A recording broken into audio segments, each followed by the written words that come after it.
اعوذ باللہ من الشیطان الرجیم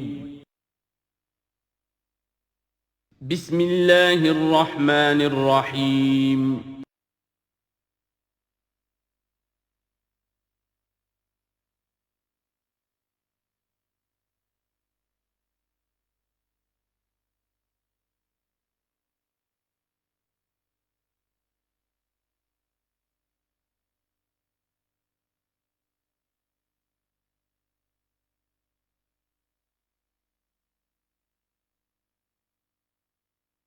ما ننسخ من آیۃ او ننسها نأت بخیر منها او مثلها الم تعلم ان اللہ علی کل شیء قدیر الم تعلم ان اللہ له ملک السماوات والارض وما لکم من دون اللہ من ولی ولا نصیر صدق اللہ العظیم۔ ان آیات مبارکہ کا ترجمہ اگرچہ ہم کر چکے ہیں، لیکن اس کا جو اصل مفہوم ہے اور اس کا پس منظر ہے اس کو سمجھنا ضروری ہے۔ آپ کو معلوم ہے کہ اللہ کا دین آدم سے لے کر این دم تک ایک ہی ہے۔ نوح کا دین، موسیٰ کا دین، عیسیٰ کا دین، محمد کا دین صلی اللہ علیہ وسلم علیہ الصلوۃ دین ایک ہی ہے۔ شریعتوں میں فرق رہا ہے، اور یہ فرق جو رہا ہے اس کا اصل سبب یہ ہے کہ نوع انسانی مختلف اعتبارات سے ارتقاء کی مراحل طے کر رہی تھی۔ ذہنی پختگی، شعور کی پختگی، پھر سوشل ایولیوشن، تمدنی ارتقاء، یہ مسلسل جاری تھا۔ لہذا اس ارتقاء کے جس مرحلے میں رسول آئے اسی کی مناسبت سے ان کو تعلیمات دے دی گئیں۔ ان میں وہ حصے بھی تھے کہ جو ایٹرنل ہیں، جو ہمیشہ رہیں گے، اور ایسے بھی تھے کہ جو اس زمانے کی مناسبت سے تھے۔ اب جب اگلا رسول آئے گا تو ظاہر بات ہے کہ ان میں سے کچھ چیزوں میں تغیر و تبدل ہو جائے گا، کچھ چیزیں نئی آ جائیں گی، کچھ پرانی ساقط ہو جائیں گی۔ یہ پرانی چیزوں کا ساقط ہونا یہ کہلاتا ہے ناسخ ہونا، ناسخ و منسوخ کا مسئلہ، کہ وہ حکم منسوخ ہو گیا اور اس کی جگہ پر کوئی اور حکم آ گیا ہے۔ یا تو اللہ تعالیٰ تعین کے ساتھ منسوخ فرماتے ہیں، یا یہ کہ اس شے کو سرے سے لوگوں کے ذہنوں سے زائل کر دیتے ہیں۔ اعتراض یہ کر رہے تھے یہودی کہ اگر تو یہ دین وہی ہے جو موسیٰ کا تھا تو ظاہر بات ہے کہ پھر شریعت پوری وہی ہونی چاہیے۔ اس کے اعتراض کا جواب ہے جو یہاں دیا جا رہا ہے، اور یہی مسئلہ پھر قرآن میں بھی ہے۔ قرآن کی بھی تدریج کے ساتھ شریعت کی تکمیل ہوئی ہے۔ جیسا کہ میں نے پہلے عرض کیا تھا، شریعت کا بلو پرنٹ آپ کو سورہ بقرہ میں مل جائے گا آگے چل کر، لیکن شریعت کی تکمیل ہوئی ہے سورہ مائدہ میں۔ یہ جو تقریباً 5-6 سال کا وقفہ ہے، اس میں کچھ احکام شروع میں دیے گئے، پھر ان میں رد و بدل کر کے، اور پھر آخر میں الیوم اکملت لکم دینکم واتممت علیکم نعمتی ورضیت لکم الاسلام دینا۔ تو یہ ناسخ و منسوخ کا مسئلہ صرف سابقہ شریعتوں اور شریعت محمدی میں نہیں ہے صلی اللہ علیہ وسلم، بلکہ خود شریعت محمدی میں بھی زمانی اعتبار سے ارتقاء ہوا ہے۔ کہ پہلے شراب کے بارے میں حکم دیا گیا کہ اس کی مضرت زیادہ ہے، گناہ کا پہلو زیادہ ہے، کچھ فائدے بھی ہیں، بس۔ اس کے بعد آیا اگر شراب کے نشے میں ہو تو نماز مت پڑھو، نماز کے قریب مت جاؤ۔ پورے مائدہ میں آخری حکم آ گیا، حل انتم منتہون، اب باز آتے ہو کہ نہیں آتے، حرام کر دیا گیا۔ تو یہ تدریجاً ہوا ہے۔ تو ناسخ و منسوخ قرآن میں بھی ہے، اور ناسخ و منسوخ قرآن اور تورات کے مابین بھی ہے۔ تو ہم نہیں منسوخ کرتے کوئی آیت یا بھلوا دیتے ہیں اس کو، نأت بخیر منہا، ہم اس سے بھی بہتر لے آتے ہیں، او مثلہا، یا اس جیسی ہی۔ الم تعلم ان اللہ علی کل شیء قدیر، اب یہ کہ یہ تو اللہ کی اتھارٹی ہے، مالک الملک وہ ہے، دین اس کا ہے، اس میں وہ جس طریقے سے چاہے کسی چیز کے اندر تبدیلی پیدا کر دے۔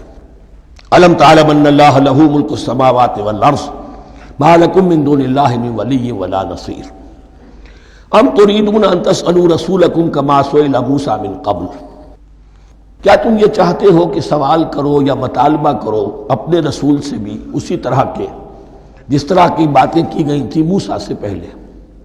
مثلا ہم دیکھ چکے ہیں کہ ان سے کہا گیا کہ ہم نہیں مانیں گے جب تک کہ اللہ کو دیکھ نہ لے عیاناً، یا اسی طرح کے اور مطالبے جو حضرت موسیٰ علیہ السلام سے کیے جاتے تھے۔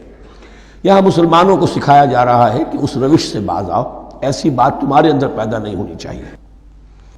وَمَن يَتَبَدَّلِ الْكُفْرَ بِالْإِيمَانِ فَقَدْ ضَلَّ سَوَاءَ السَّبِيلِ، ظاہر بات ہے ایسی حرکتیں بھی اب مسلمانوں میں سے بھی جو منافقین ان میں شامل تھے وہی کر رہے ہوں گے۔ اس لیے فرمایا کہ جو کوئی ایمان کو ہاتھ سے دے کر کفر کو لے لے گا، یعنی منافق چونکہ دو طرفہ ہوتا ہے، اب اس کا بھی امکان ہوتا ہے کوئی یکسو ہو جائے کفر کی طرف، اور اس کا بھی امکان ہوتا ہے کہ بالآخر یکسو ہو جائے ایمان کی طرف۔ مذبذبین بین ذالک کی کیفیت میں جو مبتلا ہے، اس کے دو یہ امکانات ہیں۔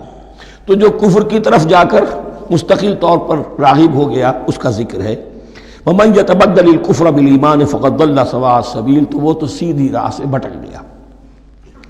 وَدَّ كَثِيرٌ مِّنْ أَهْلِ الْكِتَابِ لَوْ يَرُدُّونَكُم مِّن بَعْدِ إِيمَانِكُمْ كُفَّارًا، اہل کتاب میں سے بہت سے لوگ ہیں جو چاہتے ہیں کہ کسی طرح لوٹا کر لے جائیں تمہیں تمہارے ایمان کے بعد پھر کفار بنا دیں۔ یہ ایسے ہی ہے کہ جیسے کسی بلی کی دم کٹ جائے تو وہ یہ چاہے گی کہ ساری بلیوں کی دمیں کٹ جائیں کہ وہ کوئی علیحدہ سے نمایاں نہ رہے۔ تو وہ چاہتے تھے کہ یہ چیزیں جو ہیں ان کو واپس لے آیا جائے، اہل ایمان کو بھی کفر میں لے آیا جائے۔ حسدا من عند انفسہم، اور یہ ان کا طرز عمل ان کے حسد کی وجہ سے کہ کیوں یہ نعمت جو ہے ان کو دے دی گئی۔ من بعد ما تبین لہم الحق، اس کے بعد کہ ان پر حق بالکل واضح ہو چکا ہے، وہ جان چکے ہیں، پہچان چکے ہیں، کسی مغالطے میں نہیں ہے، غلط فہمی میں نہیں ہے۔ فاعفوا واصفحوا، یہ بہت اہم ہے مقام۔ تو اے مسلمانوں تم معاف کرتے رہو اور صرف نظر سے کام لو۔ اس کا اصل مطلب کیا ہے؟ ابھی تو چونکہ مدنی دور کا آغاز ہو رہا ہے، ابھی کشمکش کے اور کشاکش کے اور مقابلے کے اور تصادم کے بڑے سخت مراحل آ رہے ہیں۔ چونکہ تمہارا سب سے پہلا جو محاذ ہے وہ تو کفار مکہ کے خلاف ہے، سب سے بڑھ کر وہی آئیں گے، تم پر حملے کریں گے، جنگیں ہوں گی۔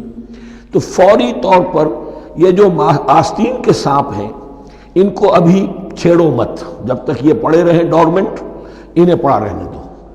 ایک وقت آئے گا، یہاں یوں سمجھیے کہ یہ حکم دیا رہا ہے فی الحال انہیں چھیڑو مت، ان کے طرز عمل کے بارے میں زیادہ توجہ نہ دو۔ فاعفو، معاف کرتے رہو، درگزر کرتے رہو۔ اور وصفحو کہتے ہیں، صفح کہتے ہیں ایک طرف کا، یہ صفح ہے، یہ ورق ہے، صرف نظر کر لینا، دیکھا اندیکھا کر لینا، نظر انداز کر دینا۔ حتی یاتی اللہ بامرہ، یہاں تک کہ اللہ اپنا فیصلہ لے آئے۔ ایک وقت آئے گا کہ پھر مسلمانوں کو غلبہ آخری حاصل ہو جائے گا، اور جب جو یہ باہر کے دشمن ہیں ان سے تم نمٹ لو گے، پھر یہ کہ ان اندرونی دشمنوں کے خلاف بھی تمہیں اب آزادی دی جائے گی کہ ان کو بھی ان کے کیفر کردار تک پہنچا دو۔ ان اللہ علی کل شیء قدیر، یقیناً اللہ ہر چیز پر قادر ہے۔ واقیموا الصلاۃ وآتوا الزکاۃ، نماز قائم رکھو، زکوٰۃ دیتے رہو۔ وما تقدموا لانفسکم من خیر تجدوہ عند اللہ، اور جو کچھ بھی تم خیر میں سے، بھلائی میں سے اپنے لیے آگے بھیجو گے، کوئی مال خرچ کر رہے ہو تو خرچ کہاں ہو گیا؟ وہ تو اللہ کے ہاں ڈپازٹ ہو گیا، جمع ہو گیا۔ وما تقدموا لانفسکم من خیر تجدوہ عند اللہ، اسے اللہ کے پاس پاؤ گے۔ ان اللہ بما تعملون بصیر، یقیناً جو کچھ تم کر رہے ہو اللہ اسے دیکھ رہا ہے۔ وقالوا لن يدخل الجنۃ الا من كان هودا او نصارى، اب دیکھیے جب یہ نئی امت اب تشکیل پا رہی ہے تو یہودی اور نصرانی جو ایک دوسرے کے دشمن تھے مسلمانوں کے مقابلے میں جمع ہو گئے، انہوں نے کہنا یہ شروع کیا، وقالوا لن يدخل الجنۃ، ہرگز نہیں داخل ہوگا جنت میں، الا من کان ہودا او نصارا، سوائے اس کے جو یا تو یہودی ہو یا نصرانی ہو۔ وقالوا لن يدخل الجنۃ الا من کان ہودا او نصارا تلک امانیہم، یہ لفظ دوبارہ آ گیا، یہ ان کی خواہشات ہیں، من گھڑت خیالات ہیں، ان کی وشفل تھنکنگ ہے۔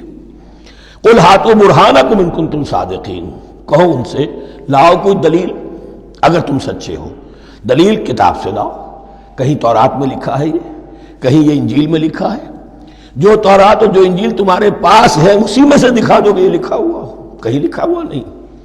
اب یہاں پر وہ یونیورسل ٹروتھ آ رہا ہے، بلا من اسلم وجہہ للہ وہو محسن، کیوں نہیں، ہر وہ شخص کے جو اپنا چہرہ اللہ کے سامنے جھکا دے اور وہ محسن ہو، اس کا رویہ صدق پر، سچائی پر، حسن کردار پر مبنی ہو، سر کا جھکانا منافقانہ نہ ہو، جزوی نہ ہو کہ کچھ مانا کچھ نہیں مانا۔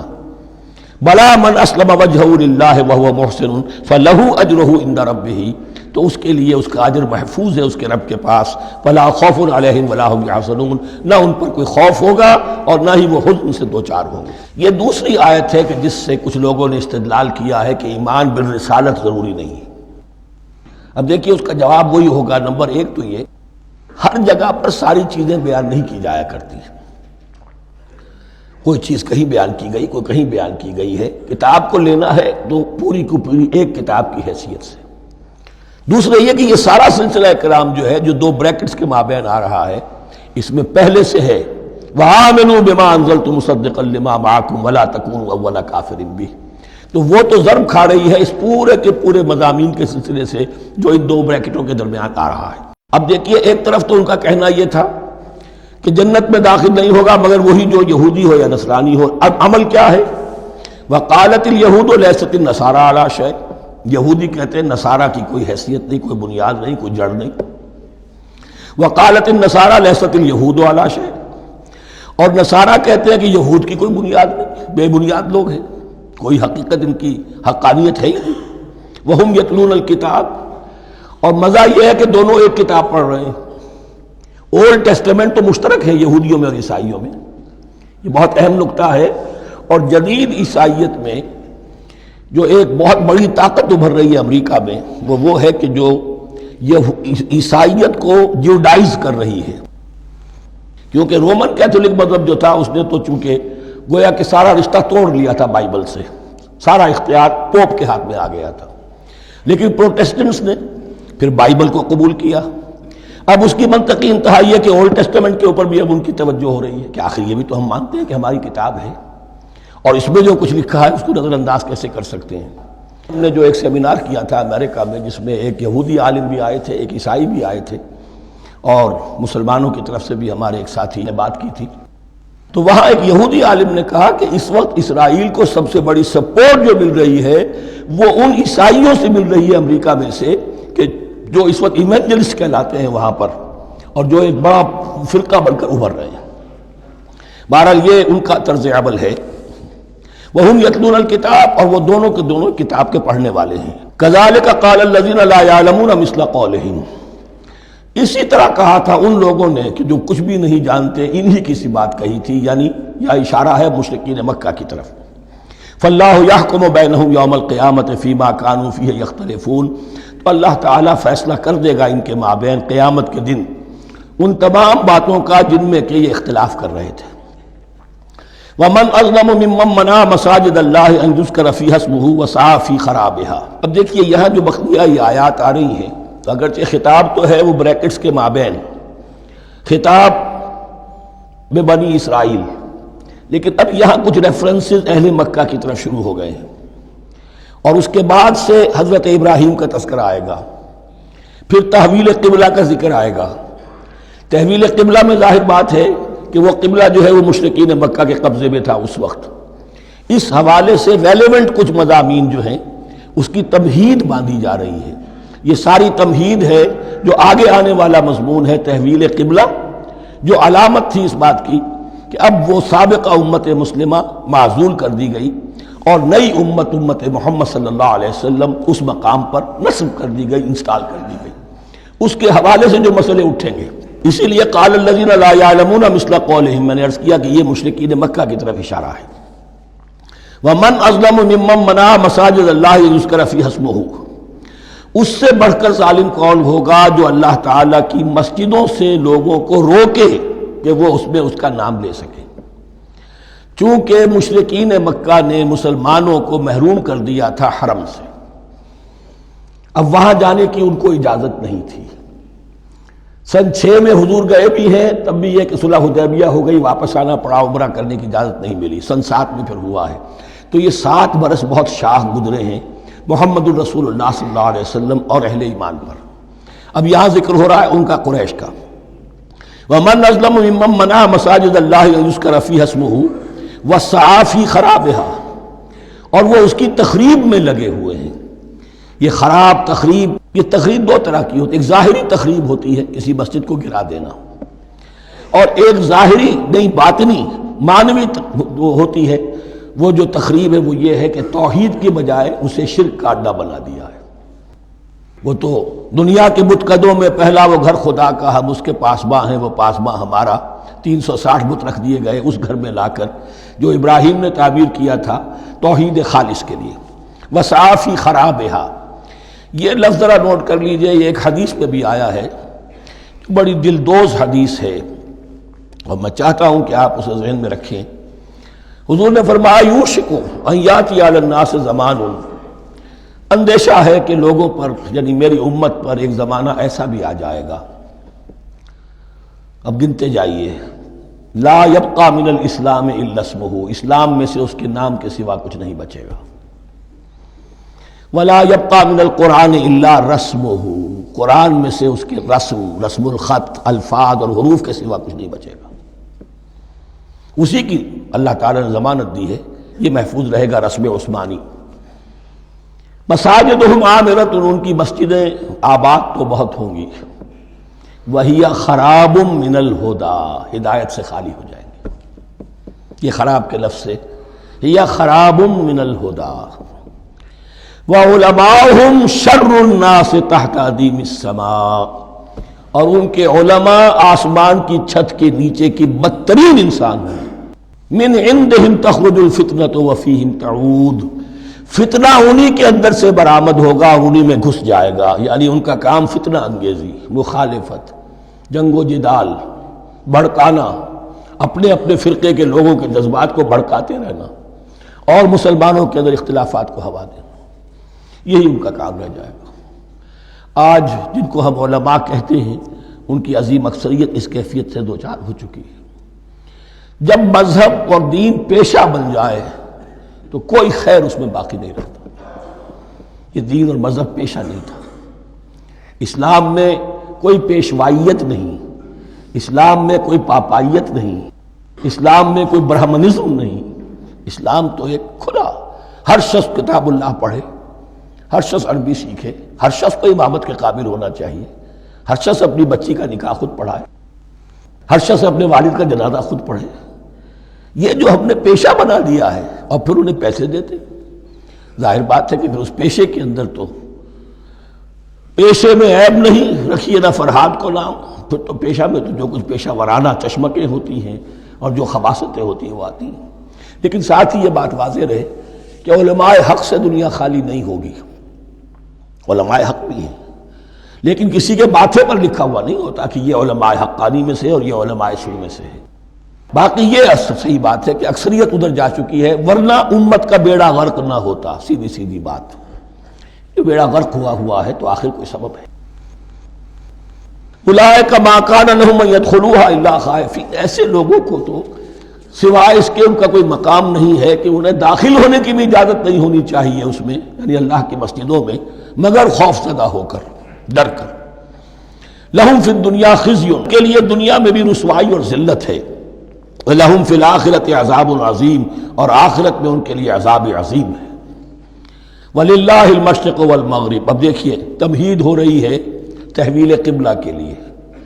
اب ظاہر بات ہے کہ بڑی حساس جو ہے وہ ایک کیفیت تھی یہ، تو یروشلم کے ساتھ جن کو دلچسپی تھی اور ان کے دلوں میں اس کی عقیدت تھی، مکہ مکرمہ اور بیت اللہ کے ساتھ جن کو دلچسپی تھی اور ان کے دلوں میں اس کی عقیدت تھی، تو اس حوالے سے یہ قبلہ بدلنا، اور 2 دفعہ بدلا ہے قبلہ۔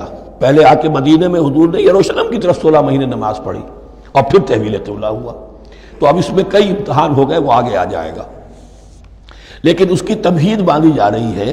للہ المشرق والمغرب، مشرق اور مغرب سب اللہ کے ہیں، یعنی اگر ہم رخ کرتے ہیں مغرب کی طرف تو اس کے معنی یہ نہیں ہے کہ اللہ مغرب میں ہے، معاذ اللہ، اللہ تو جہت سے، مقام سے، ماورا وراء الورا۔ تو یہ ہے کہ ایک یکسانیت پیدا کرنے کے لیے، اجتماعی رنگ دینے کے لیے ایک چیز کو قبلہ بنا دیا، علامت ہے۔ غالب نے ٹھیک کہا ہے، قبلے کو اہل نظر قبلہ نما کہتے ہیں۔ قبلہ جو ہے وہ مسجود تو نہیں ہے پرے سرحد ادراک سے اپنا مسجود، قبلے کو اہل نظر قبلہ نما کہتے ہیں۔ للہ مشرق والمغرب فینما تولوا فثم وجہ اللہ، جدھر بھی تم رخ کرو گے وہ اللہ ہی کا رخ ہے۔ ان اللہ واسع علیم، یقیناً اللہ بہت وسعت والا ہے، بہت وسعت والا ہے، وہ کسی سمت میں محدود نہیں ہے، اور علیم ہے، ہر شے کا جاننے والا ہے۔ دیکھیے یہاں یہ آیت کہہ کے اور چھوڑ دیا مسئلہ، اگلے مسئلے پر آ گئے۔ آگے آپ کو پتہ چلے گا کہ یہ در حقیقت ایک تمہید باندھی جا رہی ہے تحویل قبلہ کے لیے۔ وقالوا اتخذ اللہ ولدا سبحانہ، اور ان میں وہ بھی ہیں، اب ظاہر بات ہے یہاں پھر اشارہ ہو رہا ہے وہ اہل مکہ کی طرف، جنہوں نے یہ کہا ہے کہ اللہ نے اولاد اپنے لیے اختیار کی، یعنی وہ کہتے تھے کہ یہ جو فرشتے ہیں یہ اللہ کی بیٹیاں ہیں، نصارہ کہتے تھے کہ حضرت مسیح اللہ کے بیٹے ہیں، اور یہودیوں کا بھی ایک گروہ ایسا تھا جو حضرت عزیر کو اللہ کا بیٹا کہتا تھا۔ بل لہ ما فی السماوات والارض، نہیں، آسمانوں اور زمین میں جو کچھ ہے اسی کی ملکیت ہے، سب مخلوق ہیں، مملوک ہیں، خالق اور مالک صرف وہ ہے۔ کل لہ قانتون، اور سب کے سب اس کے فرما بردار ہیں، بڑے سے بڑا رسول، بڑے سے بڑا ولی، بڑے سے بڑا فرشتہ، بڑے سے بڑے اجرام سماویہ، سب کل لہ قانتون۔ بدیع السماوات والارض، وہ آسمان اور زمین کو پیدا کرنے والا ہے بغیر کسی شے کے۔ یہ ابداع اور خلق ان میں فرق ہے۔ ابداع، بلکہ شاہ ولی اللہ دہلوی نے حجت اللہ البالغہ کا جو پہلا چیپٹر ہے اس کو یہی 3 عنوان دیے ہیں۔ اللہ تعالیٰ کے افعال بنیادی طور پر 3 ہیں، ابداع، خلق، تدبیر۔ ابداع ہے جسے انگریزی میں کہتے ہیں کریشن ایکس نہیلو، عدم محض سے کچھ بنا دیا، کچھ نہیں تھا اور بنا دیا، کن فیکون، یہ ابداع ہے۔ خلق ہے اب ایک چیز سے دوسری چیز بنانا، گارے سے انسان بنایا، یہ تخلیق ہے، آگ سے جن بنایا، یہ تخلیق ہے، نور سے فرشتے بنائے، یہ تخلیق ہے۔ تو ابداع، بدیع وہ ہے کہ جس نے نئی چیز، اسی لیے بدعت ہمارے ہاں کہلاتی ہے وہ شے جو دین میں نہیں تھی اور خام خواہ لا کے شامل کر دی گئی، جس کی کوئی جڑ بنیاد دین میں نہیں ہے، وہ بدعت ہے۔ اس سے یہ لفظ بدیع السماوات والارض، وَإِذَا قَضَىٰ أَمْرًا فَإِنَّمَا يَقُولُ لَهُ كُن فَيَكُونُ، اس کی شان تو یہ ہے کہ جب وہ کسی معاملے کا فیصلہ کر لیتا ہے تو بس کہتا ہے کہ ہو جا، اور وہ ہو جاتی ہے۔ وَقَالَ الَّذِينَ لَا يَعْلَمُونَ لَوْلَا يُكَلِّمُنَا اللَّهُ وَتَأْتِينَا آیَةٌ، اور کہا ان لوگوں نے جو علم نہیں رکھتے، یہاں پھر وہی مشرکین مکہ کی طرف روح سخن ہے، کیوں نہیں بات کرتا ہم سے اللہ، اور کیوں نہیں کوئی لے آتا ہمارے پاس کوئی نشانی۔ یہ میں عرض کر چکا ہوں، یہ مضمون جو ہے کہ ان کا مطالبہ تھا بہت شدت کے ساتھ کہ کوئی معجزے ویسے ہی دکھاؤ جیسے تم کہتے ہو کہ عیسیٰ نے دکھائے تھے، موسیٰ نے دکھائے تھے، تو ہمارے یہ مطالبے پورے کر دو، ہم مان لیں گے۔ یہ ذکر آئے گا سورہ انعام میں اور پھر سورہ بنی اسرائیل میں۔ كَذَلِكَ قَالَ الَّذِينَ مِن قَبْلِهِمْ مِثْلَ قَوْلِهِمْ، اسی طرح کی باتیں جو لوگ ان سے پہلے آئے تھے وہ بھی کہتے رہے۔ تشابہت قلوبہم، ان کے دل ایک دوسرے سے مشابہ ہو گئے ہیں۔ قد بینا الآیات لقوم یوقنون، اور ہم نے تو اپنی آیات کو واضح کر دیا ہے ان لوگوں کے لیے جو یقین کرنا چاہیں۔ انا ارسلناک بالحق بشیرا ونذیرا، اے نبی ہم نے آپ کو بھیجا ہے حق کے ساتھ بشیر اور نذیر بنا کر۔ بنیادی حیثیت آپ کی یہ ہے کہ آپ اہل حق کو بشارت دیں، فراح و ریحان و جنت نعیم، فسلام لک من اصحاب الیمین، یہ بشارت دیجئے۔ اور جو غلط راستے پر جائیں، کفر کریں، منافقت میں مبتلا ہوں، ملحد ہوں اور بدعملی کریں، ان کو آپ خبردار کر دیجئے کہ جہنم ان کے لیے تیار کر دی گئی ہے۔ آپ کا کام دعوت ہے، ابلاغ ہے، تبلیغ ہے، نصیحت ہے۔ وَلَا تُسْأَلُ عَنْ أَصْحَابِ الْجَحِيمِ، آپ سے سوال نہیں کیا جائے گا جہنمیوں کے بارے میں کہ اے محمد یہ کیوں جہنم میں پہنچ گئے، ہم نے تمہیں بھیجا تھا، تمہارے ہوتے ہوئے یہ جہنمی کیوں ہو گئے؟ نہیں، یہ آپ کی ذمہ داری نہیں ہے۔ کون جنت میں جانا چاہتا ہے، کون جہنم میں جانا چاہتا ہے، یہ آدمی کا اپنا فیصلہ ہے۔ آپ کا کام ہے کہ حق کو واضح کر دیں، ہاں وضاحت میں کمی نہ رہ جائے، حق واضح ہو جائے، کوئی اشتباہ نہ ہو، بالکل مبرہن ہو جائے، واضح ہو جائے، بس یہ ذمہ داری آپ کی ہے، اس سے زیادہ نہیں۔ یہ مسئولیت جو ہوتی ہے، انسان اگر اپنی اصل مسئولیت سے زیادہ ذمہ داری اپنے سر پر ڈال لے تو اس سے بھی بہت بڑی بڑی گمراہیاں پیدا ہوتی ہیں، اور اس کا جو تذکرہ ہو رہا ہے بڑی گمراہی تو معاذ اللہ وہ تو ہمارے حوالے سے ہوتی ہے۔ ہمارے ہاں کی بہت سی جماعتیں جو ہیں اسی طرح کی غلطیوں کی وجہ سے وہ غلط راستوں پر پڑ گئی، پوری تحریکیں برباد ہو گئی۔ لیکن یہاں بھی حضور کا معاملہ کیا ہو رہا تھا کہ حضور چاہتے تھے کہ کسی طرح یہ علماء یہود ایمان لے آئے۔ بہرحال حضور کے دل میں رغبت، آخر مکے میں آپ تھے تو دعائیں مانگتے تھے، اے اللہ عمرو ابن ہشام اور عمر ابن خطاب میں سے کسی ایک کو تو میری جھولی میں ڈال دے۔ تو اسی طرح کی دعا آپ نے کی ہوگی۔ فرمایا وَلَن تَرْضَىٰ عَنْكَ الْيَهُودُ وَلَا النَّصَارَىٰ حَتَّىٰ تَتَّبِعَ مِلَّتَهُمْ۔ اے نبی کسی مغالطے میں نہ رہیے، ہرگز راضی نہیں ہوں گے آپ سے نہ یہ یہودی اور نہ نصرانی، جب تک کہ آپ پیروی نہ کریں ان کی ملت کی۔ لہذا امید منقطع کر لیجیے، اس لیے کہ زیادہ امید ہو تو مایوسی ہو جاتی ہے۔ اقبال نے بہت خوب کہا ہے بندہ مومن کے بارے میں، جس کی امیدیں قلیل، جس کے مقاصد جلیل۔ مقصد اونچا لیکن امید قلیل رکھیے، اللہ چاہے گا تو ہو جائے گا، نہیں چاہے گا تو میرا کام تو اپنی حد تک اپنا فرض ادا کر دینا ہے۔ اس سے زیادہ کی جو ہے خواہش اپنے دل میں پالیں گے، کسی اجلت پسندی میں گرفتار ہو جائیں گے، کہیں دائیں بائیں ہک اور کرک کے ذریعے سے کہیں پہنچنے کی کوشش کریں گے اور اپنے آپ کو بھی برباد کر دیں گے۔ لن ترضى عنك اليهود ولا النصارى حتى تتبع ملتهم قل ان هدى الله هو الهدى، کہہ دیجئے دیکھو ہدایت تو ہے اللہ کی ہدایت۔ وَلَئِنِ اتَّبَعْتَ أَهْوَاءَهُمْ، اور نبی آپ بھی کان کھول کر سن لیں، اگر آپ نے ان کی خواہشات کی پیروی کی، یہاں ہم جوڑ دیں گے الفاظ بالفرض بفرض محال، اگر آپ نے ان کی خواہشات کی پیروی کی کہ کچھ چلو لے دو کر معاملہ کر لو، کچھ ان کی بات مانو، کچھ اپنی بات منوا لو۔ یہ مکے میں بھی قریش کی طرف سے بھی آیا تھا کہ کچھ اپنی بات منوا لیجئے، کچھ ہماری مانی، کمپرومائز کیجئے۔ اب ظاہر بات ہے کہ یہاں اب یہود کے ساتھ یہی معاملہ ہے۔ وَلَئِنِ اتَّبَعْتَ أَهْوَاءَهُمْ بَعْدَ الَّذِي جَاءَكَ مِنَ الْعِلْمِ مَا لَكَ مِنَ اللَّهِ مِنْ وَلِيٍّ وَلَا نَصِيرٍ، اور اگر بفرض محال آپ نے پیروی کی ان کی خواہشات کی، اس کے بعد کہ آپ کے پاس علم آ چکا، تو نہیں ہوگا کوئی بھی اللہ کے مقابلے میں آپ کے لیے کوئی مددگار یا حمایتی۔ معاذ اللہ، حق کی تلوار بڑی ننگی ہے، اور یہاں اللہ کا عدل یہ فرد سے فرد تک بدلتا نہیں ہے، نہ امت سے امت کی طرف بدلے گا، قوم اور کسی اور قوم سے ایک معاملہ، کسی دوسری قوم سے کوئی اور معاملہ نہیں۔ اللہ کے اصول ہیں، اللہ کے قوانین ہیں، اس کی فطرت ہے، فطرت اللہ التی فطر الناس علیہا، پھر یہ کہ اس کی سنت ہے، لن تجد لسنت اللہ تحویلا ولن تجد لسنت اللہ تبدیلا۔ الذین آتیناہم الکتاب یتلونہ حق تلاوتہ، وہ لوگ کہ جنہیں ہم کتاب دیتے ہیں وہ اس کی تلاوت کرتے ہیں جیسا کہ اس کی تلاوت کا حق ہے۔ اس پر میں نے اپنے کتابچے میں بحث کی ہے، تلاوت کا اصل حق کیا ہے۔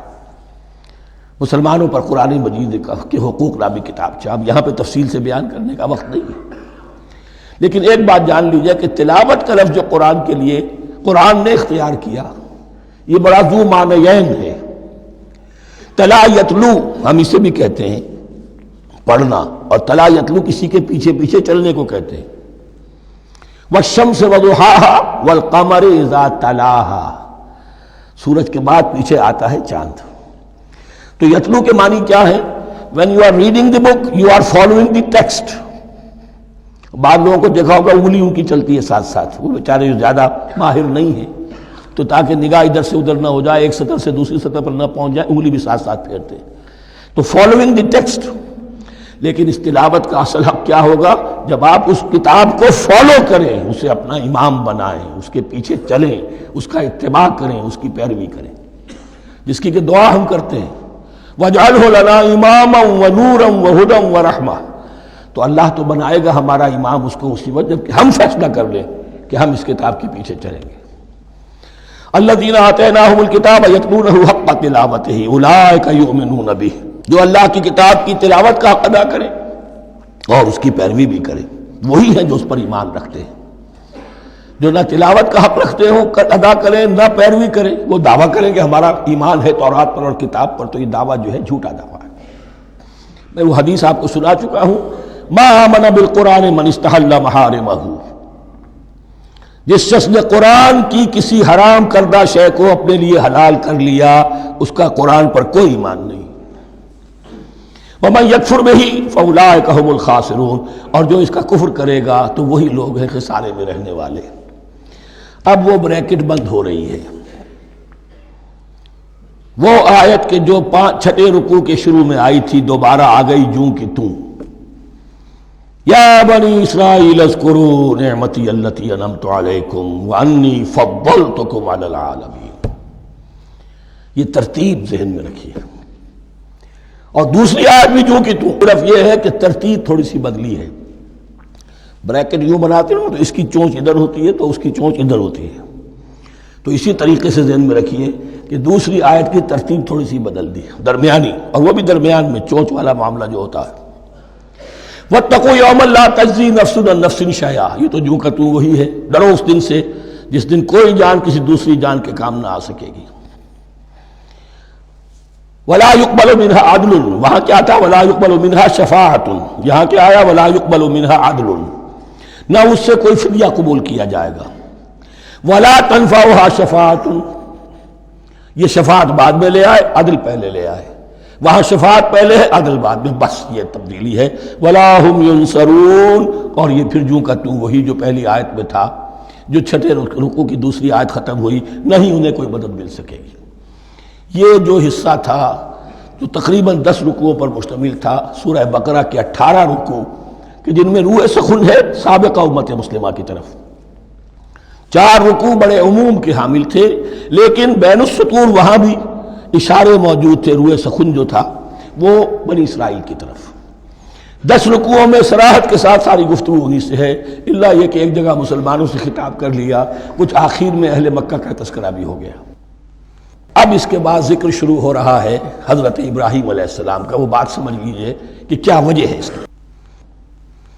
دیکھیے حضرت ابراہیم کی نسل کی یہ 2 شاخیں چلی، ویسے تو 3 ہیں، عام طور پر لوگوں کے علم میں ہے کہ 2 بیویاں تھیں، حضرت ہاجرہ سے حضرت اسماعیل پیدا ہوئے، بڑے تھے، حضرت سارہ سے حضرت اسحاق، ان کے بیٹے یعقوب، یعقوب کے 12 بیٹے بنی اسرائیل۔ حضرت اسماعیل کو حضرت ابراہیم نے آباد کیا خانہ کعبہ کے پاس لا کر، بواد غیر ذی زرع، تو وہاں یہ جو ایک نسل چلی، لیکن نبوت جو ہے حضرت ابراہیم کے بعد حضرت اسماعیل کو تو ملی، اس کے بعد مسلسل یوں سمجھیے کہ تقریباً 3000 کا فصل ہے سالوں کا کہ کوئی نبوت اس شاخ میں نہیں آئی۔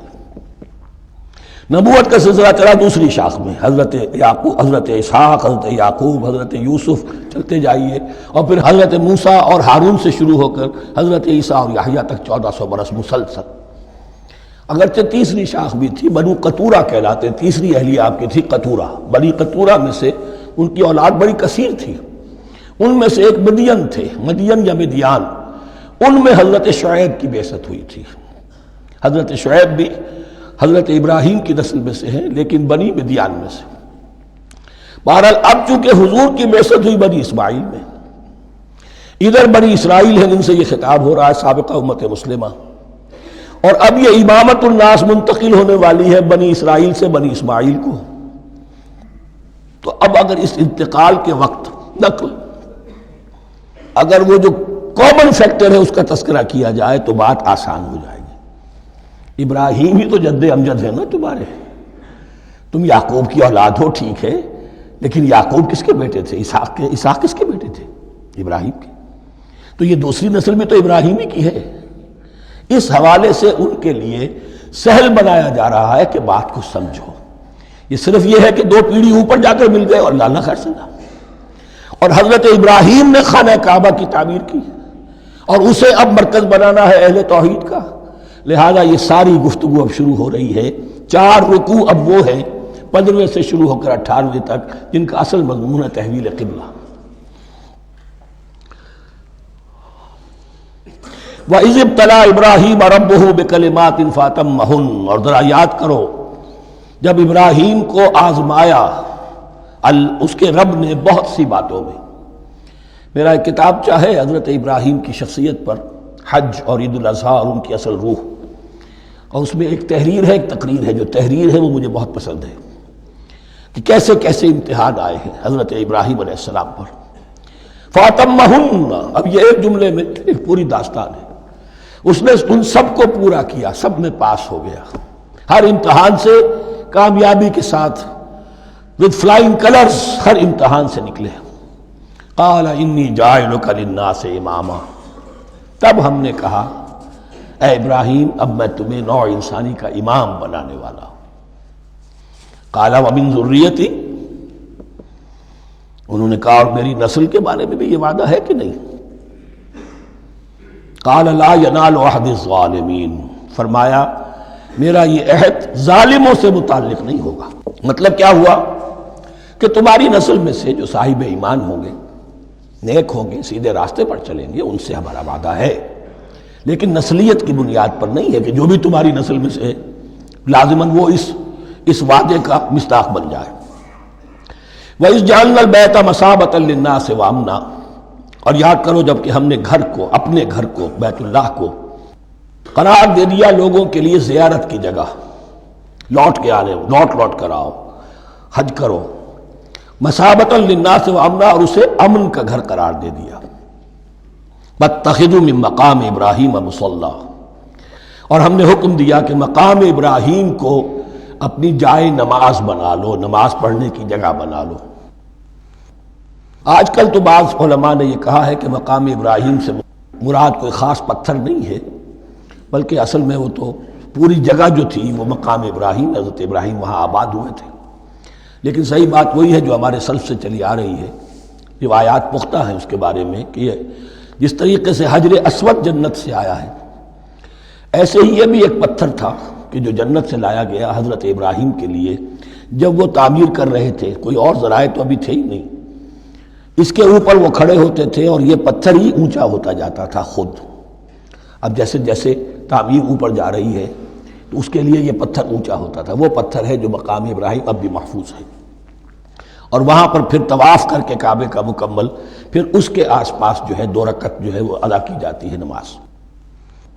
وَعَهِدْنَا إِلَىٰ إِبْرَاهِيمَ وَإِسْمَاعِيلَ أَن طَهِّرَا بَيْتِيَ لِلطَّائِفِينَ وَالْعَاكِفِينَ وَالرُّكَّعِ السُّجُودِ، اور ہم نے عہد لے لیا تھا ابراہیم اور اسماعیل سے کہ تم دونوں ہمارے اس گھر کو، بیتیا میرے اس گھر کو پاک رکھو.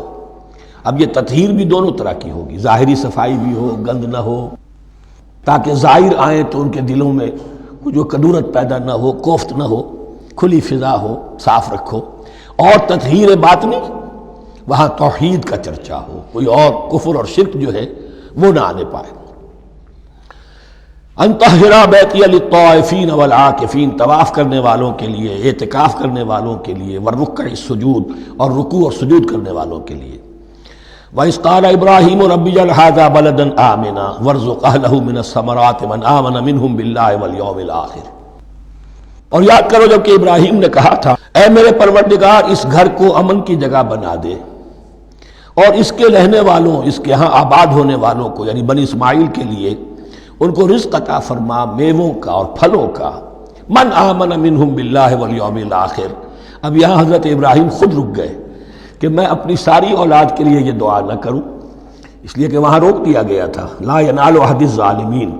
تو جو بھی ان میں سے ایمان اور عمل صالح والے ہوں اور یوم آخر پر ایمان رکھتے ہوں، اجعل هذا البلد آمنا وارزق اهله من الثمرات من آمن منهم بالله واليوم الآخر. اب یہاں دیکھیے اللہ تعالیٰ نے گویا کہ ہم کہیں گے ازرہ شفقت مسکراتے ہوئے گویا کہ فرمایا کہ ابراہیم قال ومن کفر، تمہاری اولاد میں سے جو کفر کرے گا فأمتعه قلیلا، اس کو بھی میں دنیا کا ساز و سامان تو دوں گا، امامت میں شامل نہیں کر سکتا، لیکن یہ کہ دنیاوی طور پر مال و متاع جو ہے وہ ان کو بھی میں دوں گا. ومن کفر فأمتعه قلیلا ثم اضطره الى عذاب النار، ہاں پھر اسے کشاں کشاں لے آؤں گا جہنم کے عذاب کی طرف. وبئس المصیر، اور وہ بہت ہی بری جگہ ہے لوٹنے کی.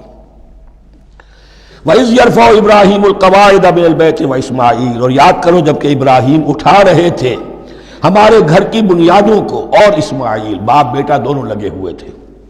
یہاں لفظ جو قواعد آیا ہے اس کو نوٹ کیجئے، قواعد قاعدے کی جمع ہے اور یہ بنیادوں کو کہا جاتا ہے. اور اس میں اشارہ ہے حضرت ابراہیم اصل معمار اور بانی نہیں ہے کعبے کے. کعبہ بنایا ہے حضرت آدم نے. ان اول بیت وضع للناس للذی ببکہ، پہلا گھر. اب کیسے ممکن تھا حضرت آدم علیہ السلام کے زمانے سے لے کر اور حضرت ابراہیم تک کم و بیش جو ہے 4000 برس ہے. عام اندازہ جو ہے تورات کا اگر آپ لگائیں تو کوئی مسجد نہیں بنی ہوگی کیا؟ یہ پہلا گھر ہے، پہلا وہ گھر خدا کا. تو اس کی بنیادیں رہ گئی تھیں، باقی وہ امتداد زمانہ سے، اور چونکہ یہ سیلاب کا راستہ تھا، سیلاب کی وجہ سے وہ سب جو ہے دیواریں بہہ گئی تھی، صرف بنیادیں تھیں. ان بنیادوں کو پھر وَإِذْ بَوَّأْنَا لِإِبْرَاهِيمَ مَكَانَ الْبَيْتِ، یہ سورہ حج میں جا کر مضمون تفصیل سے آئے گا.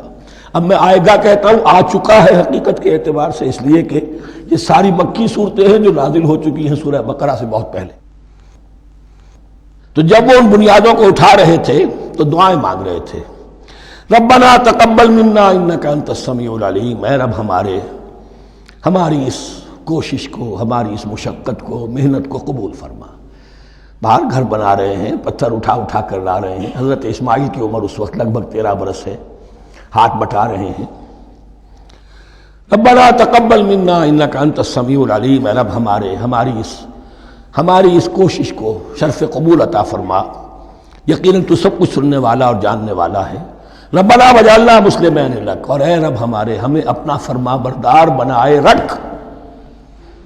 نوٹ کیجئے، ابراہیم کہہ رہے ہیں. تو میں اور آپ اگر مطمئن ہو جائیں کہ میری موت لازماً حق پر ہوگی تو بہت بڑا دھوکہ ہے. ڈرتے رہنا چاہیے، اللہ کی پناہ طلب کرتے رہنا چاہیے. ربنا وجعلنا مسلمین لک، اے اللہ ہم دونوں کو اپنا فرما بردار بنائے رکھ. ومن ذریتنا امۃ مسلمۃ لک، اور ہم دونوں کی نسل میں سے اٹھائیو برپا کی جو ایک امت جو تیری فرما بردار امت ہو. وارنا مناسکنا، اور اے پروردگار تیرا گھر تو ہم نے یہ بنا دیا، اب اس کے جو رسومات ہیں وہ ہمیں سکھا، جو مناسک حج ہیں. ارنا مناسک، اب کیسے حج کریں، کیا آداب ہوں گے، طواف کیسے ہوگا، کیا کریں گے. وتب علینا، اور ہم پر اپنی شفقت کی نظر فرما. انک انت التواب الرحیم، یقیناً تو ہی ہے بہت ہی زیادہ توبہ کا قبول فرمانے والا اور شفقت کے ساتھ رجوع کرنے والا اور رحم فرمانے والا. ربنا وبعث فیہم رسولا منہم، اور اے ہمارے پروردگار ہماری اس نسل میں، اب چونکہ ہماری نسل مراد ہے بنی اسماعیل، بنی اسرائیل اسماعیل کی نسل میں سے تو نہیں ہے نا، یہاں دونوں کی نسل سے مراد ہے تو وہ بنی اسماعیل. ہماری اس نسل میں اٹھائی ہو ایک رسول انہی میں سے، باہر کا نہ ہو، کوئی مغایرت کا اجنبیت کا پردہ حائل نہ ہو. وہ کیا کرے، یتلو علیہم آیاتک، تیری آیات ان کو پڑھ کر سنائے. وَيُعَلِّمُهُمُ الْكِتَابَ وَالْحِکْمَةَ، اور صرف سنائے نہیں، تعلیم دے انہیں کتاب اور حکمت کی. صرف سنا دینا تو بہت آسان کام ہے، سکھانا، تعلیم دینا، دلوں میں بٹھانا، اور حکمت. وَيُزَكِّيهِمْ، اور ان کو پاک کرے، ان کا تزکیہ کرے، ان کے دلوں میں تیری محبت اور آخرت کی طلب کے سوا کوئی طلب باقی نہ رہنے دے. انک انت العزیز الحکیم، یقیناً پروردگار تو ہی ہے زبردست اور کمال حکمت والا. وَمَن يَرْغَبُ عَن مِّلَّةِ إِبْرَاهِيمَ إِلَّا مَن سَفِهَ نَفْسَهُ، اور ایسا شخص کون سا ہوگا جو ابراہیم کے طریقے سے منہ موڑے. یہ رغبت کا نظر بھی زبان میں دونوں طرف جاتا ہے. رغبہ الہ، کسی شے کی طرف رغبت ہونا، محبت ہونا، میلان ہونا، اور رغبہ عن، کسی شے سے متنفر ہونا، کسی شے سے ابا کرنا، اس کو چھوڑ دینا. وَمَن يَرْغَبُ عَن مِّلَّةِ إِبْرَاهِيمَ إِلَّا مَن سَفِهَ نَفْسَهُ، سوائے اس کے جس نے اپنے آپ کو حماقت ہی میں مبتلا کرنے کا فیصلہ کر لیا ہو. اور کون ہوگا جو ابراہیم کے طریقے سے منہ موڑے. وَلَقَدِ اصْطَفَيْنَاهُ فِي الدُّنْيَا، اور ہم نے تو اسے دنیا میں بھی پسند کر لیا تھا، چن لیا تھا. وَإِنَّهُ فِي الْآخِرَةِ لَمِنَ الصَّالِحِينَ، اور یقیناً آخرت میں بھی وہ ہمارے صالح بندوں میں سے ہوں گے. اِذْ قَالَ لَهُ رَبُّهُ أَسْلِمْ قَالَ أَسْلَمْتُ لِرَبِّ الْعَالَمِينَ، جب کہا اس سے اس کے پروردگار نے کہ مانو میرا حکم، اس نے کہا پروردگار قبول ہے تیرا حکم، یہاں تک کہ ذبح کرو بیٹے کو، حاضر. یہ آخری امتحان تھا. آخر 100 برس کی عمر میں، 87 برس کی عمر میں دعائیں مانگ مانگ کر بیٹا لیا تھا اسماعیل۔ حضرت سارہ کے ہاں کوئی اولاد نہیں ہوئی تھی، اب وہ 13 برس کا تھا، بازو بن گیا تھا اور اس وقت ذبح کرنے کا حکم آیا۔ جب بھی کہا ہم نے مانو ہمارا حکم، قال اسلمت لرب العالمین، اللہ تعالی ہمیں بھی توفیق دے کہ اس کی پیروی کریں۔ ووصى بها ابراہیم وبنیہ ویعقوب، اور اسی کی وصیت کی تھی ابراہیم نے بھی اپنے بیٹوں کو اور یعقوب نے بھی۔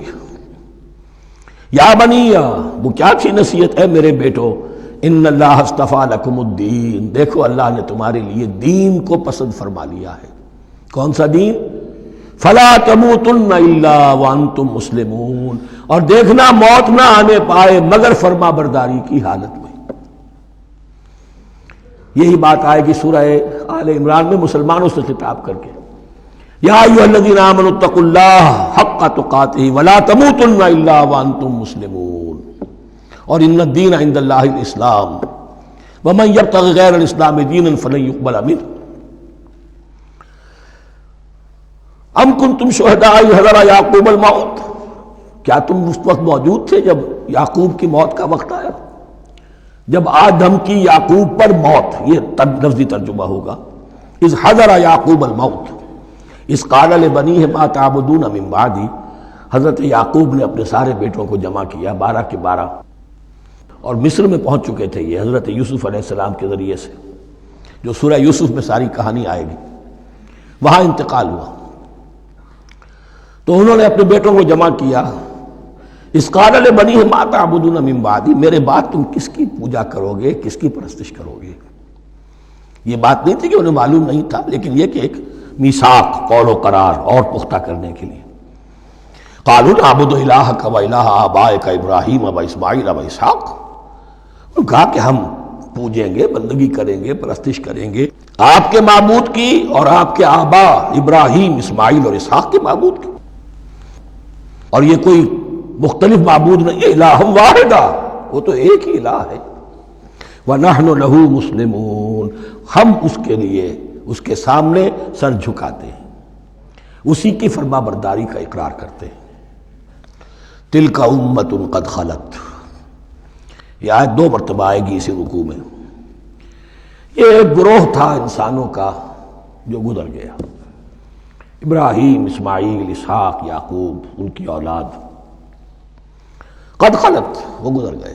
لہا ما کسبت ولکم ما کسبتم، ان کے لیے تھا جو انہوں نے کمایا اور تمہارے لیے ہوگا جو تم کماؤ گے۔ یعنی یہاں پدرم سلطان بود کا کوئی مقام نہیں ہے، ہر شخص کے لیے اپنا عمل، اپنا ایمان، اپنی کمائی۔ وَلَا تُسْأَلُونَ عَمَّا كَانُوا يَعْمَلُونَ، تم سے یہ نہیں پوچھا جائے گا کہ وہ کیا کرتے تھے، تم سے پوچھا جائے گا تم کیا کر کے لائے ہو۔ تو راچے ہے، پدرم سلطان بود تو راچے ہے، تم کیا ہو بھائی، تو اپنی بات کرو، باپ تمہارا سلطان تھا، ہوگا۔ وَقَالُوا كُونُوا هُودًا أَوْ نَصَارَىٰ تَهْتَدُوا، لیکن اس پس منظر میں اب ان کی خباثت کو نمایاں کیا جا رہا ہے کہ یہ تو تھی وصیت ابراہیم کی اور یعقوب کی، اور اس وقت کے یہود و نصارہ کا کیا رویہ ہے؟ قالوا كونوا هودا او نصارى تهتدوا، وہی متحدہ محاذ حضور کے خلاف۔ یا تو یہودی، انہوں نے کہا کہ یا یہودی ہو جاؤ یا نصرانی تو ہدایت پر ہو جاؤ گے۔ قل بل ملت ابراہیم حنیفا، کہہ دیجئے نہیں، بل نتبع، ہم تو نتبع یہاں پر محذوف مانیے، بل نتبع ملت ابراہیم حنیفا، نہیں، ہم تو پیروی کریں گے ابراہیم کے طریقے کی، بالکل یکسو ہو کر۔ وما کان من المشرکین، اور وہ مشرکوں میں سے نہیں تھے۔ قولوا آمنا باللہ، اب یہاں مسلمانوں کو حکم دیا جا رہا ہے، دیکھو تم ان کے جو کچھ وہ کہتے ہیں اس کے جواب میں تم یہ کہو، قولوا کہو آمنا باللہ، ہم ایمان رکھتے ہیں اللہ پر، وما انزل الینا، اور جو کچھ نازل کیا گیا ہماری جانب، وما انزل الی ابراہیم و اسماعیل و اسحاق و یعقوب، اور جو کچھ نازل کیا گیا ابراہیم اور اسماعیل اور اسحاق اور یعقوب کی طرف، والاسباط، اور ان کی اولاد کی طرف، وما اوتی موسیٰ و عیسیٰ، اور جو کچھ دیا گیا موسیٰ کو اور عیسیٰ کو، وما اوتی النبیون من ربہم، اور جو کچھ دیا گیا تمام نبیوں کو ان کے رب کی طرف سے، لا نفرق بین احد منہم، ہم ان میں سے کسی کے مابین تفریق نہیں کرتے، ہم سب کو مانتے ہیں۔ دیکھیے ایک ہے تفضیل، کسی کو ایک کو زیادہ افضل سمجھنا دوسرے سے، یہ اور بات ہے، وہ تو سورہ آل عمران میں آئے گا تلک الرسل فضلنا بعضهم علی بعض۔ تفریق یہ کہ ایک کو مانے ایک کو نہ مانے، ان رسولوں میں سے ایک کا انکار سب کا انکار، لا نفرق بین احد منہم ونحن له مسلمون، اور ہم نے تو اسی کی فرما برداری کا قلادہ اپنی گردن میں ڈال دیا ہے۔ فَإِنْ آمَنُوا بِمِثْلِ مَا آمَنْتُمْ، پھر اے مسلمانوں اگر یہ بھی ایمان لائے یہود اور نصارہ بالکل اسی طرح جیسے تم ایمان لائے ہو، نو کمپرومائز، ٹھیک ٹھیک وہی دین اختیار کریں، وہی راستہ جو کہ محمد کے ذریعے سے تمہیں دیا گیا صلی اللہ علیہ وسلم، فَإِنْ آمَنُوا بِمِثْلِ مَا آمَنْتُمْ بِهِ فَقَدْ اهْتَدَوْا، تب وہ ہدایت پر ہوں گے۔ وَإِنْ تَوَلَّوْا، اور اگر وہ پیٹھ موڑ لیں، فَإِنَّمَا هُمْ فِي شِقَاقٍ، تو اس کے معنی یہ ہیں کہ وہ زدم زدہ میں اور دشمنی کے اندر وہ مبتلا ہو چکے ہیں۔ فَسَيَكْفِيكَهُمُ اللَّهُ، تو اے نبی آپ کے لیے ان کے مقابلے میں اللہ کافی رہے گا، آپ فکر نہ کریں، آپ کسی کمپرومائز کی دعوت کی طرف توجہ ہی نہ دیں، کچھ دو کا معاملہ سوچیں بھی نہ، ان کی مخالفتوں سے آپ مرعوب نہ ہوں، ان کی دھمکیوں کا کوئی اثر نہ لیں۔ فَسَيَكْفِيكَهُمُ اللَّهُ، اللہ کافی رہے گا آپ کے لیے ان سب کے مقابلے میں۔ وَهُوَ السَّمِيعُ الْعَلِيمُ، اور یقیناً وہ سب کچھ سننے والا اور جاننے والا ہے۔ ایسا نہیں ہے کہ اسے معلوم نہ ہو کہ آپ اس وقت کن حالات میں ہیں، کیسی مشکلات میں ہیں، کس طرح کی نازک صورتحال دن بدن جو ہے شکل بدل رہی ہے، لیکن آپ قائم رہیں۔ یہ ہے جگہ جہاں پر خون پڑا ہوا ہے، اس نسخے میں جو حضرت عثمان تلاوت فرما رہے تھے، اور اس وقت باغیوں نے انہیں شہید کیا ہے۔ ان کی زوجہ محترمہ نائلہ، انہوں نے بچانا چاہا ہے تو ان کی انگلیاں کٹ گئیں، اور خون جو ہے وہ فَسَيَكْفِيكَهُمُ اللَّهُ، ان الفاظ پر وہ خون پڑا ہے، وہ دھبا اب بھی موجود ہے۔ وَهُوَ السَّمِيعُ الْعَلِيمُ، اور وہ سب کچھ سننے والا اور جاننے والا ہے۔ صبغۃ اللہ، کیا معنی؟ یہاں پر بھی ایک آپ کو محذوف ماننا ہوگا، اخترنا صبغۃ اللہ، ہم نے تو اختیار کر لیا ہے اللہ کے رنگ کو۔ وَمَنْ أَحْسَنُ مِنَ اللَّهِ صِبْغَةً وَنَحْنُ لَهُ عَابِدُونَ، اور اللہ سے بہتر رنگ کس کا ہوگا، اور ہم تو بس اسی کی بندگی، اسی کی پرستش کرنے والے ہیں۔ قُلْ أَتُحَاجُّونَنَا فِي اللَّهِ وَهُوَ رَبُّنَا وَرَبُّكُمْ، اے نبی ان سے کہیے کہ کیا تم ہم سے محاجہ کر رہے ہو، حجت بازی کر رہے ہو، جھگڑ رہے ہو، دلیل بازی کر رہے ہو اللہ کے بارے میں؟